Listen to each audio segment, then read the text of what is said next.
everyone. Today we are going to discuss one of the most important yet most neglected topics in the mainstream media. That's called a juvenile delinquent. And we are going to discuss this topic from a multi-dimensional perspective. We have a guest today.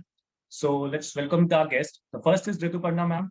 She's a renowned sociology professor, currently teaching in one of the most prestigious college of Delhi University, Indraprasth College for Women. She's also a co-founder of the academic blog called Doing Sociology. It's an enlightening one. Do check out. Another one is Dr. K. John Sagar. He's a renowned psychiatrist, currently working as a senior consultant child and adolescent psychiatrist at National Institute of Mental Health and Neurosciences. So I welcome you all. Thank you for sparing time for us and joining this meaningful session. So my first question is to Ritu Parma, ma'am. Ma'am, what exactly is juvenile delinquents when I talk about? Who are these people and what are the causes that some of these become delinquents? Thank you, Pamit, for having me and for scheduling this discussion. Well, when we talk of juvenile delinquents, right now, of course, there is a lot of emphasis on understanding why there are a lot of juveniles when you use that term, which means, adolescents who are not 18, which means that they're not 18 or adults yet, take to crimes. Now, essentially, if you look at it sociologically, when we understand it from a point of view of looking at it, to understand crimes, it would emerge that the conditions are rooted in society itself, that there is a rise in the number of juvenile delinquents who would break the law and commit offenses that are considered punishable by law because of certain reasons which are socially, motivated. So they could be either distress with what kind of family lives they have, what kind of ideas that they are partaking and participating in because of the influence of various forms of media, what they see and how they want to adapt it. So many a times it is because of these societal reasons itself. And I would also want to maybe listen to what the other speaker has to say in terms of reasons behind the rise of crimes by adolescents. Dr. John, your take on this? Yeah. So at the outset, thank you for inviting me for this online, I would say, interaction and on a very important topic of juvenile delinquency. So when we talk about juveniles, it is in the age group of the adolescents. So it's a very important developmental phase, and it's a transitional phase between the childhood and that of the adult period of one's lifespan. The World Health Organization defines the adolescence period as starting at the age of 10 years and extending up to 19 years. However, recent research studies have shown that the adolescence does not abruptly stop with 18 or 19. And in fact, the neurobiological research on the brains of the adolescents has shown that some of the maturational changes in the brain, they continue almost till the age of 24 or 25. Though legally we see that beyond the age of 18, the person is considered as an adult. So there are several factors that lead to a juvenile committing an offense. And some of the important factors, as Dr. Rituparna mentioned, that the social factors, the psychosocial factors, we need to give a lot of importance to that.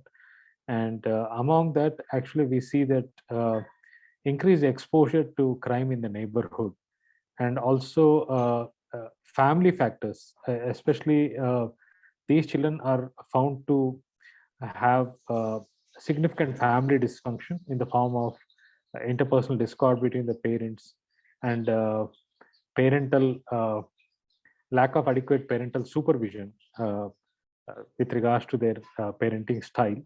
And also we see that many of these adolescents, they have one of the adult members in the family engaging in certain activities which could be antisocial or criminal activities.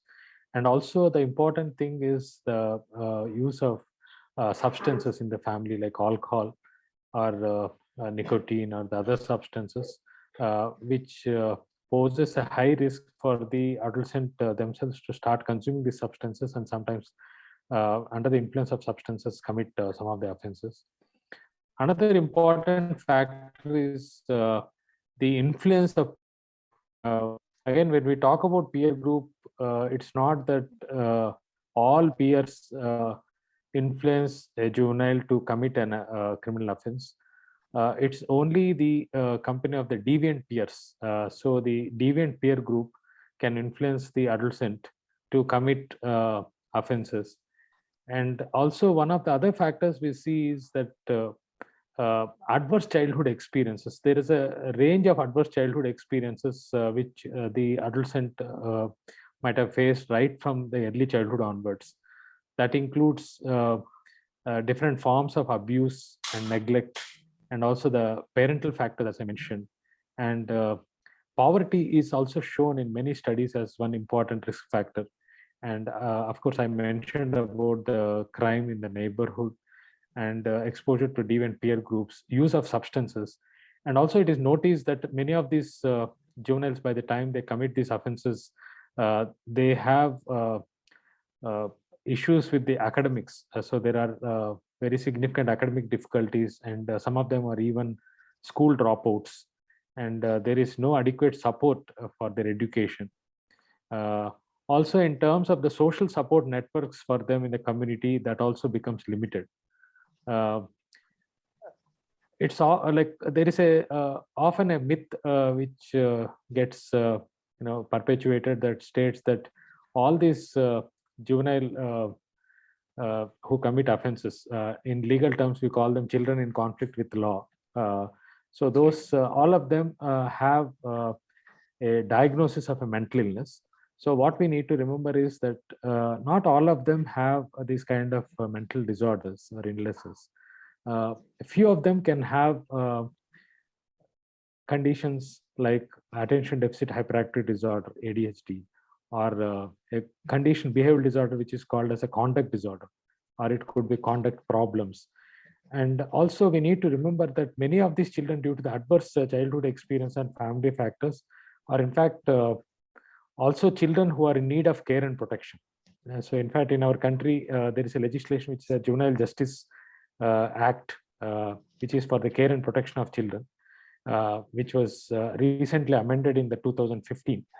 In that, actually, there are two broad categories: children who are in conflict with law, whom we are talking about today, and also the children who are in need of care and protection.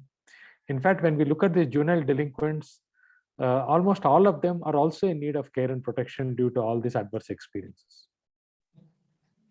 Right, Dr. John, it's a very valuable insight. I specifically want to talk about the case of Amarjeet Sada. He killed 3 people by the time he was 8. So what's your thought? Is it a psychological problem, something, or it's just family issues and something like substances issues? Specifically because he was just 8. How could someone comprehend such crime? Okay, so there could be usually what happens is there is an interplay of several factors, and we can't say that there is a single factor that leads to this kind of offending behavior. Though the example what you have mentioned, a child who is aged 8 years, that is definitely the pre-adolescent kind of age group. The person is still considered a child committing a criminal offense. We need to consider several factors. So could be adverse family environment factors, the abuse or neglect experience the child might have faced, or it could be the influence of the peer group, or another common thing what we see in children and adolescents is the deficits in what we call the life skills, like decision making skills, problem solving skills, handling relationships, handling their emotions, all these things. And in that, actually what we see is some of the offenses that are committed are due to these poor life skills, and generally the person has some relationship conflict, or he has poor problem solving kind of skills. And another important thing is what we call as poor control over one's actions, which is called as impulsivity, poor impulse control.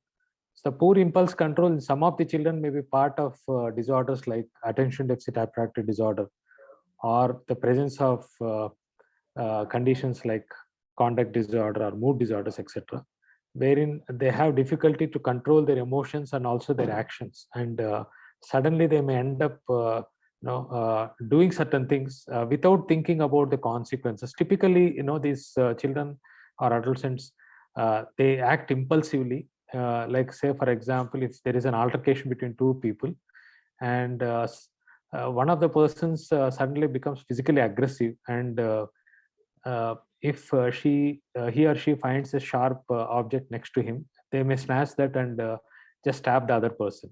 And it's a impulsive act, so it's not something that is done in a very pre-planned way with a clear motive and all these things. So in that impulsive action, what happens is they may not think about the consequence. The consequence of it would be that they will be charged with that particular criminal offense, and case will be booked, and it could be a serious kind of offense like attempt to murder, or actually they may end up killing the person, committing homicide. So, and also we see that there are certain offenses like which juveniles commit. Recently, we have had that rising trend where they commit a lot of sexual offenses also. So we see that this again is due to some factors like lack of awareness about the specific legislation, what we have, the POCSO legislation for sexual offenses. And also they feel that especially when they are in relationships, they are not aware that if you engage in a sexual activity with a person under the age of 18 years, it is a criminal offense as per the POCSO. So sometimes what happens is they may think that it's a consensual kind of sexual relationships. They can engage in that activity, and they end up getting charged under the POCSO Act. That's right. That's very valuable insight, sir. So, Ritu ma'am, coming to what sir has said, that there has been a rising sexual offenses committed by the juveniles. So I just want to give you a statistics for that. There has been a report by NCRB Crime in India shows that the offenses affecting a human body committed by juveniles accounting 37.7%. I just want to know what's the role of exactly pornography or cinema on the psyche of we say on juveniles, because that's been on a rise, be in a Nirbhaya case or be the recent Champaran case. Yeah. So what's your thought on that? First, I just wanted to add a little bit to what Dr. John has already spoken about in terms of the case of Amarjit Sada. So when you look at the social context of it, this boy is from Mushahar village in Bihar, and one cannot take away this fact that his whole life is basically steeped in poverty, extreme poverty and impoverishment, because it is one of the most underdeveloped regions in the world, if also not in the country. So, the social idea of how a child grows up as an innocent being is completely absent here. And, probably they grow up seeing a lot of violence, as well as normalization of these ideas of, what happens when you become violent. So one of the references is to, of course, also sexual offenses and the rising number of sexual offenses committed by juveniles. Now, this is also interesting, or rather very gruesome, that, if you even go back to the Nirbhaya rape case, a lot of debates were on what to do with the delinquent who was juvenile, because the stories emerged in a way in which most of these heinous activities that were committed on the body of the woman who was named Nirbhaya was actually drawn to be ideas of the juvenile. So, a lot of people felt that, was it okay to treat him as a juvenile if his ideas were so adult and matured? Now, it sort of raises this question that what are we showing our juveniles, So what kind of content are they consuming? Be it easy accessibility to the internet, in which there is a plethora of information, like you say, be it pornography or sexual erotic content. But how do you know what to process and not? Now, just to bring in a little bit of sociological training to it, so we have this concept of communicative abundance, which means that there is instant access to information, but there is no way in which this access would be regulated or be equal for people. So while everyone has, access to WhatsApp, Facebook, videos, internet, the knowledge of how to understand what is information, what is misinformation, what is content, what is not there. So especially if you look at then people who are underprivileged and have lack of digital literacy, then they are at more risk of committing these crimes. You also see that there is a gap in how the tradition and the modern function. So a lot of times, the modern is out there, but if your society is traditional, how do you cope up with that modernity? So juveniles are also located within this changing, context of society, and ultimately reacting because there is a lack in the way in which, society has been able to fulfill their needs. If you look at the pandemic itself, so many, children and basically young people have been locked in for so long. I'm really scared to find out how they'll behave socially once, we become more normalized in going outside and, breaking through the non-social barriers. So we have not really thought about this, isn't it? We said that let's have online education, but was it only education, or were they getting access to content like you described from a very early age? And how does it impact the socio-psyche of a juvenile? That's very great. Dr. John, your comments on this? Yeah. So especially when they have this information overload, and also, I talked about, earlier when I gave a response about their, the brain, developing brain. So we have to see that, in that biological kind of factor also, wherein, especially the anterior parts of the brain, or there is a part of the brain which is called frontal area, which is located here, and that is that matures last, like, typically it continues its maturation even till the 24 or 25 years of age. And some of the nerve networks within the brain, they continue to mature during that time, and that's where the adolescents, they don't though in terms of their socio-emotional development and all those things, they're almost compared to the adults. When it comes to actually controlling their impulses and also judging the situations correctly, that also is very important. Like, in a given situation, this is how I have to behave, and thinking about the consequences, and which is right, which is wrong, kind of thing. So all those aspects, actually, there is during the adolescence period, they are not as mature as adults. That's where, coupled with the risk factors which Dr. Rituparna had mentioned, like, the poverty, and also exposure to violence in the family context, and the neglect, or the other, even personally also, the child would have faced emotional abuse, physical abuse. These kind of things are very common. It would have added to that with this kind of neurobiological factors, and also the lack of impulse control, life skill deficits and all, made the child to commit the offense. And also we need to look at that specific context also when this alleged offense has happened.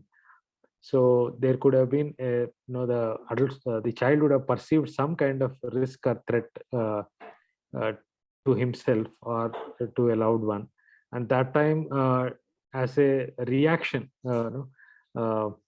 he may have committed this offense. That is one possibility, rather than this being a very planned kind of offense with a motive. Thanks, noted, sir. My next question is to Ritu ma'am. Ma'am, when we talk about delinquents, it's something that is not against law only, they go against the norms of society as well. So when we talk about they are still in the under 18 age, still figuring out their sexual identity. So if they are, say, for example, if a girl says that she is attracted towards a girl, basically LGBT, so will she be considered as a delinquent or not? Sorry, could you just explain it a little? I'm not clear about what you are saying. Ma'am, my question is, when we talk about delinquents, we generally say that they are the ones who go against the norms of a society. So particularly early, when we talk about adolescence or teenage, they're still figuring out their sexual identities. If a girl says that she is attracted towards a girl, or if a boy says that he is attracted towards a boy, basically LGBT, so will they be considered as a delinquent or not?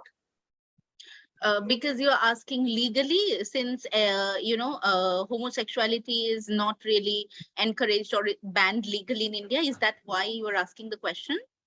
I'm talking about the sociological perspective. Will we The be social. considered in the under definition of a delinquent or not? So essentially, if I have to speak sociologically, as long as a crime has not been committed, where there is no breaking of the law, they won't be seen as delinquents, because just expressing the desire to be attracted to another person without causing any harm, or non-consensually forcing yourself, that doesn't make anybody a delinquent, isn't it? So technically or legally or even socially, then you are not doing anything wrong. And anyway, because as minors we do give leeway to juveniles and adolescents, they're still in that figuring out stage where they are figuring out these things. In fact, I would believe that if you say or categorize them as delinquents, it is detrimental, because once the labeling of a criminal or a delinquent happens, people become more prone to committing crimes or pathological activities, because you have already lost faith in the system of the land, right? So when one is a minor, I feel that they need more support, more emotional kind of community support, as well as understanding, which is a major issue in Indian society, because I feel that the emotional support that minors deserve, they generally don't get it. So from personal experiences also, I'll tell you that it's not easy for minors to express what they really think about their lives, their sexuality, their education, futures to parents, because they just may not be understanding. And these could be even parents who are seen as liberal and progressive, but they when it comes to their own children, they'll be very, very rigid. So I don't think categorizing them as delinquents is actually the right way to go, but what they require is community support and effort to be themselves, and express what they really want. That's a great insight, ma'am. Dr. John, I just want to add another layer to it. There has been a trend of a conversion therapy that a lot of parents are sending their juveniles for the conversion therapy to psychiatrists and psychologists. Is that, can we say that it's putting adverse consequences on the personality development of a juvenile for that matter? Yeah. So when you say that the conversion therapy, can you just clarify as to what exactly the parents are expecting? Like, so, for example, if some child say that he or she is attracted towards the same sex, then the parents okay. tend to think that it's a particular disease. Then they send to a conversion therapy to the various professionals. So what do you want to say? Right. So there is, what I would say is there are two aspects to it. Broadly, one needs to understand. One is what is called as a gender identity. Gender identity is identity of the particular gender. Like suppose if say if a boy says that yes, I am a male and no, I belong to this male gender, and uh, and he identifies a girl as a person belonging to a female gender or something like that. So that is his own, in fact it's a self kind of identity rather than the others.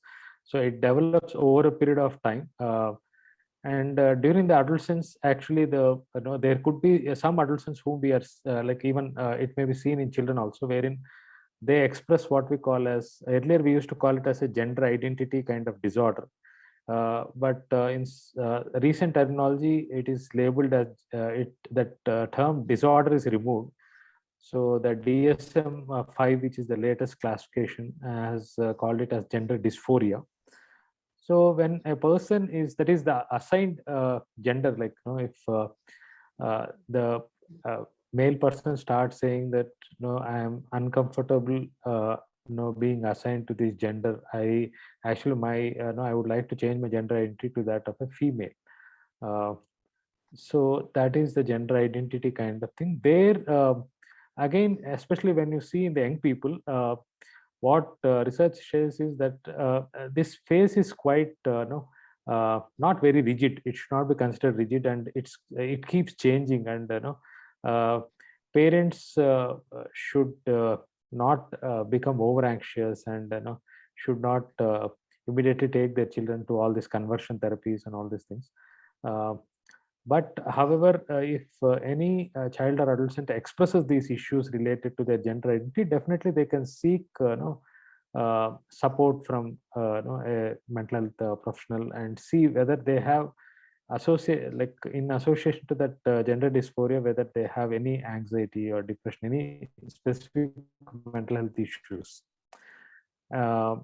So the conversion therapy where in adult and children, that is not advised as per any guidelines. Earlier historically they used to do these kind of things, and currently it is not being done.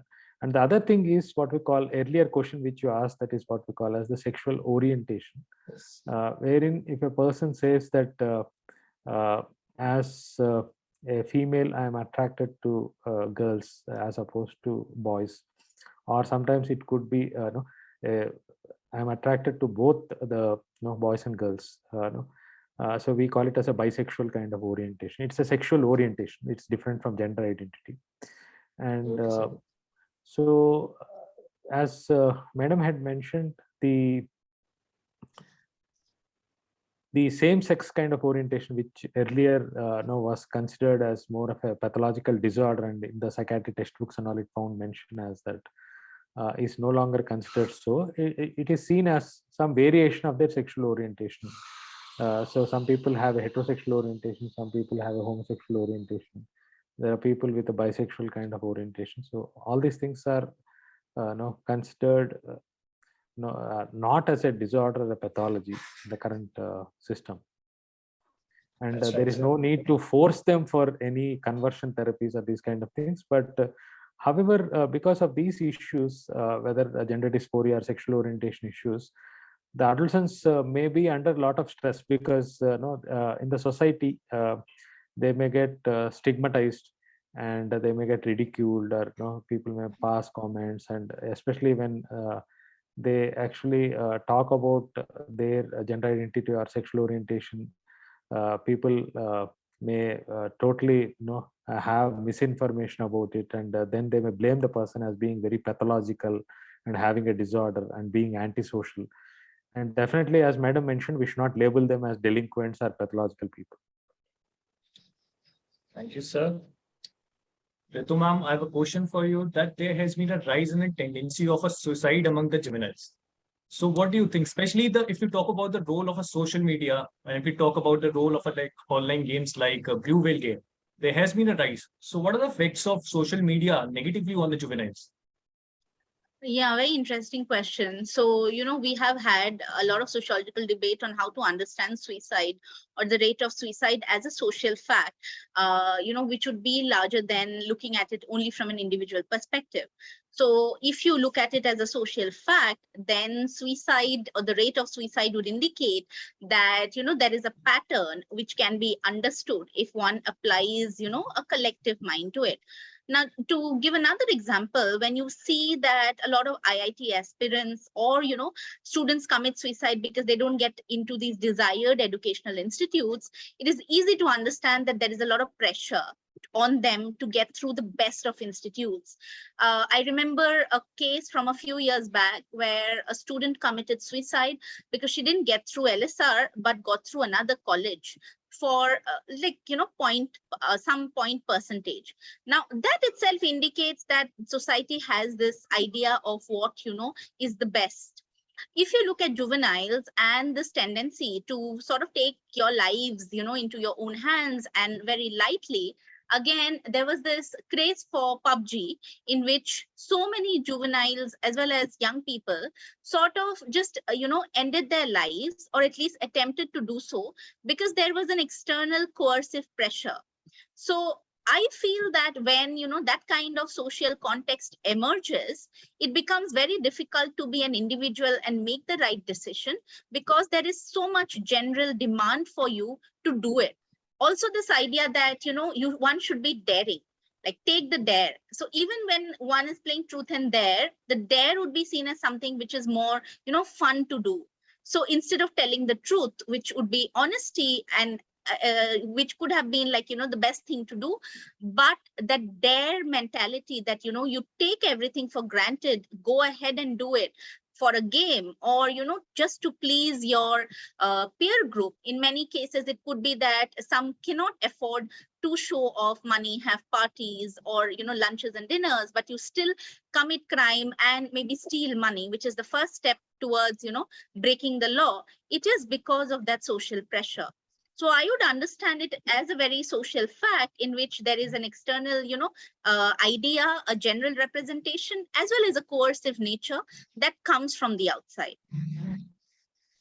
Thank you. Dr. John, your take on this? Yeah, with regards to this use of social media, I would say that the use of gadgets itself has increased in the recent past. And one thing is with the rapid advances in the technology, like, so earlier there were no tablets or laptops or smartphones kind of thing, and it was just a landline phone.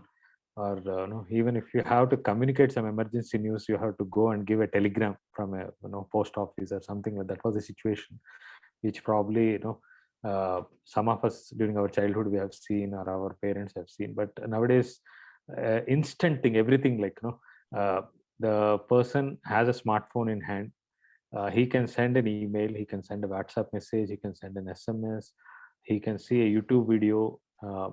Multitasking can happen, like with the device. Like I can open a Facebook account and post a picture that I have taken, a selfie picture, or I can go to Instagram and comment on my whatever the friends have posted, all these things. And the adolescents, typically what we see is they end up using the gadgets for a long time. And some of them they are into gaming, some of them are into social media kind of use, and a lot of them, they watch the YouTube because everything is there on the YouTube. And as madam was earlier pointing out, it's information and misinformation both can be there. And also the Google, which becomes on again big kind of concern, like wherein you type something, it throws out thousands of websites, and within a matter of within a second actually.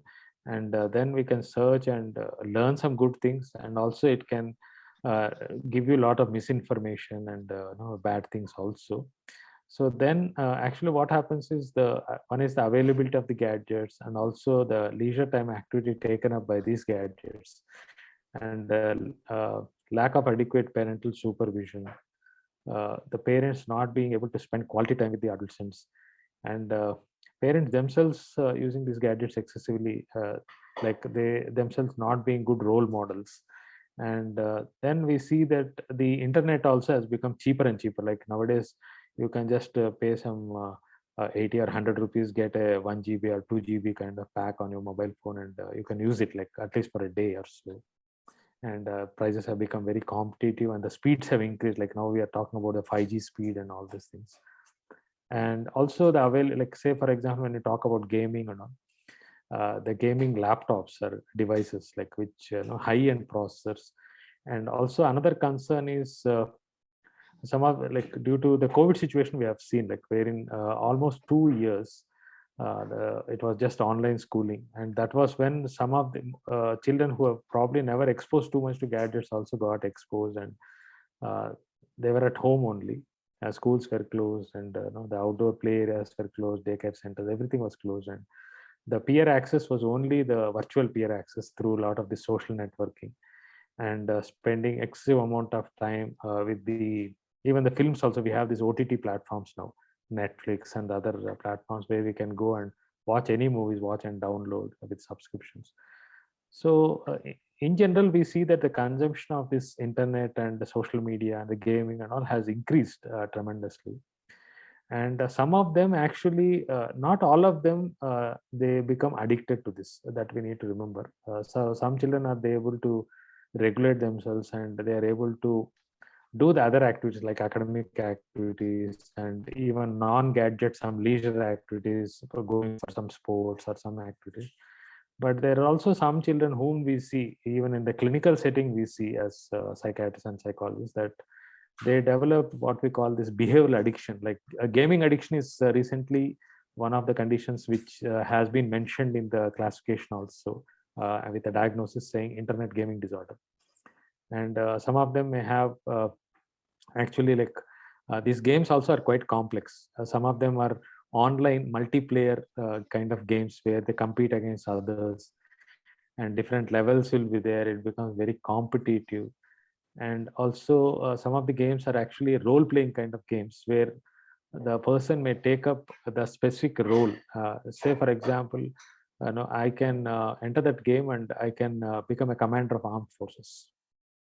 Or I can enter a game and I can be a king of a particular country.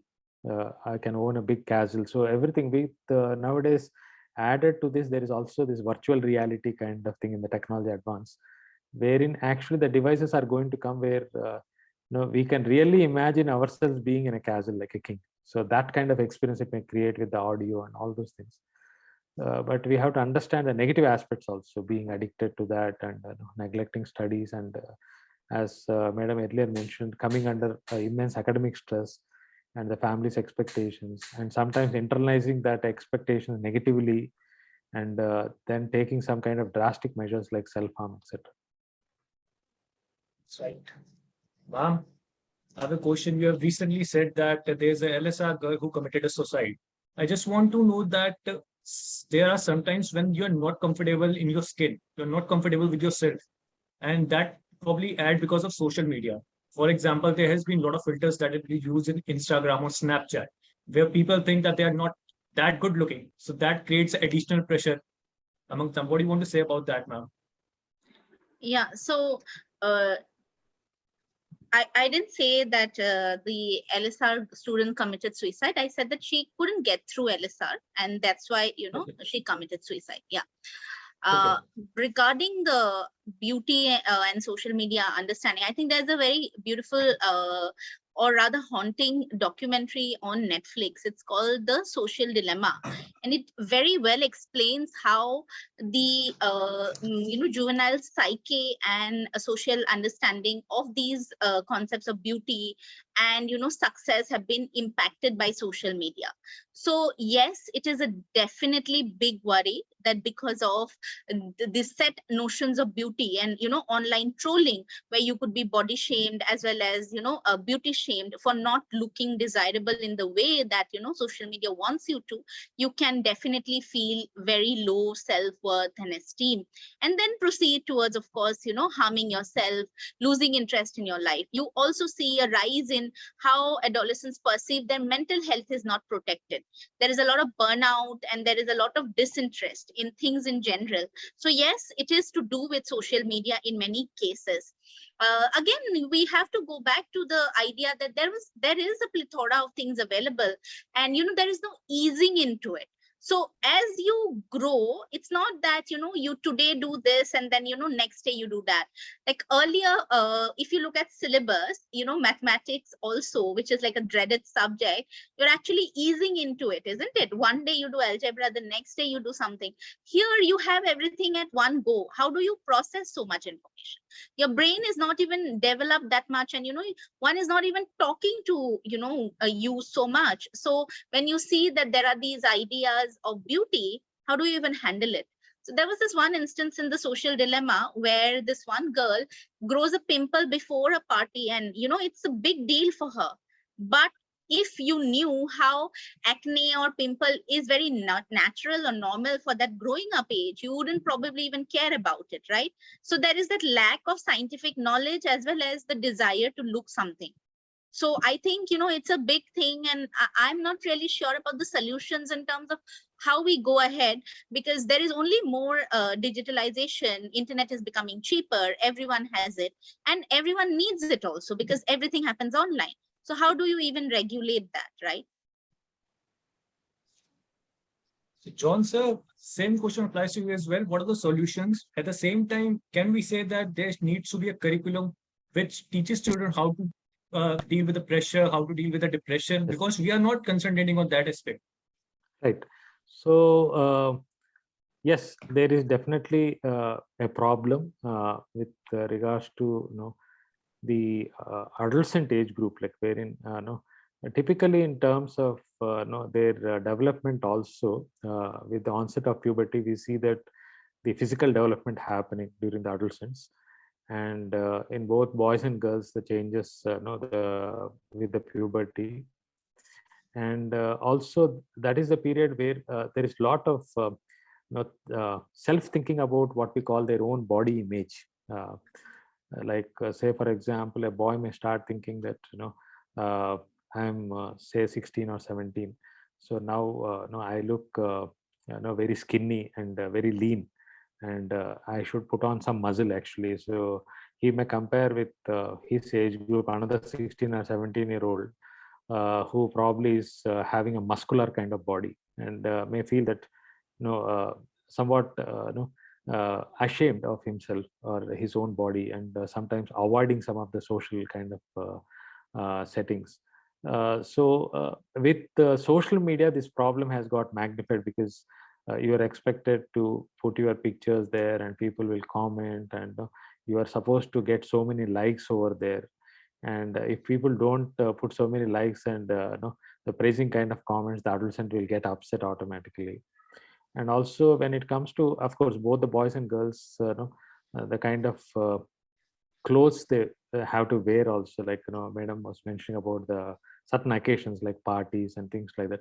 So you have to look very trendy or modern, and you have to wear certain clothes, and otherwise you will be commented upon like negatively. And also those clothes also, whether or not no, it's not about that self perception saying whether wearing this particular thing suits me or fits me. It should, due to the peer pressure, what happens is whether or not I like it, I'll just wear, because I will appear cool in front of my friends. I should not appear someone who is uh, not trendy or not cool. And also the certain other things start around that age with the peer pressure. What happens is, along with this media kind of addictions and gaming addictions and all, there is a risk some of the adolescents may start smoking, drinking. That is a harder, like a substance addiction kind of thing, wherein that also they may start experimenting with the peer group. Like they may feel that once a while smoking or drinking is fine, but however some of them, not all of them, some of them, they start consuming these substances to basically handle some negative situation. Like suppose if they're upset about something, or if they're angry, or they're sad, to cope with that negative emotion, they may go and just drink alcohol, or they may just smoke cannabis, or they may take some prescription drugs, etc. And it can become a habit in some of them. So you are right in saying, when you said that whether it should be part of the curriculum. Yes, all these aspects should be part of the school curriculum. So starting with the life skills education of these children, and also addressing the concerns about this very, because about awareness about these offenses and the criminal activities and some of the common legislation that are there, and also the support systems that are available, they should be made aware. And madam had rightly pointed out that, and in fact even in our this kind of some recent experience with children in conflict with law also, we have seen in our clinical setting where almost 90% of them, even when they have uh, some issues related to their life skill deficits, or it could be some emotional issues, or in the adverse childhood experiences, some family factors, they don't seek any mental health supports. That's what is seen. The other major concern in low and middle income countries is lack of access to quality resources, and because dedicated uh, multidisciplinary kind of professionals with the handling the social factors, and also the psychological factors, and looking at the family factors, providing kind of supports that is lacking in some of the countries. That also is an important factor. And in the school curriculum, if we can introduce it, at least in the middle school and high school level, and that will give them a lot of understanding, and we can strengthen, like even with regards to the gender and sexuality issues, the behavioral addictions, what I talked about today.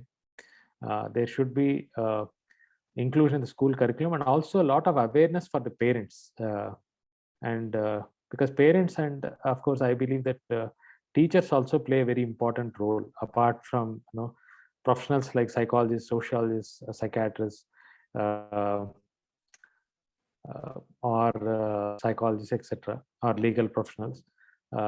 In fact, everyone has a role to play. So, a child or adolescent well-being is, I believe that it's a society's responsibility. It's not just a single professional responsibility. So if we take it up like that, and if we liaise among ourselves, and if of course it's the responsibility of the policy makers, it's the responsibility of the media also, print media, electronic media, to spread the awareness. And all of us together, definitely, we can address these issues, which are very important issues for the juveniles. Right, sir. So we are heading towards the end of our discussion. My final question to Ritu ma'am. Ma'am, we have seen that there has been a disparaging between means and ends. For example, if someone wants to pursue a higher education, and we all know that education is an expensive process. So if a certain person is not able to handle those finances, it's also creating a sort of pressure among them. So can we say that as a society, we have failed to provide an equal opportunity to every juvenile or every child? Yes, I think that is a major reason why juvenile delinquents are on the rise, as well as crimes, because as a society, we have not been able to provide good access to education, or quality access to education, food, and nutrition to every juvenile. There has been a systemic neglect of communities that have already been on the margins. And then, young people, when they see other young people enjoying the fruits of, riches, it is but natural that they take up, some of these ways in which they can also be a part of that. So yes, I think you're very right in saying that, we have not been able to provide access to quality education and a better lifestyle for each and every juvenile. Okay, thank you, ma'am. Sir, closing remarks from you, sir. Yeah. So adolescent age group, we should consider as a very sensitive period of development in the lifespan of an individual. And in fact, all these issues, we need to take a lifespan perspective, or a developmental perspective, where a child who is in the mother's womb as a fetus, so during that time itself, the brain development starts happening. And research has now shown that even things like maternal stress during pregnancy, and maternal infections, or lack of proper maternal nutrition can affect the fetal brain development. So that's why I think it starts right at the time when the woman becomes pregnant. And so in that, expecting mother, actually, like the maternal mental health has to be addressed. Then when the baby is born during the early childhood, we need to address the development, and we need to provide all the adequate stimulation for the development to happen. And as they transition into the adolescent space, there are the challenges which I had mentioned earlier, like wherein the peer pressure, and also influences, the negative influences due to the psychosocial factors which we have discussed today. And we have to safeguard the adolescent's mental health.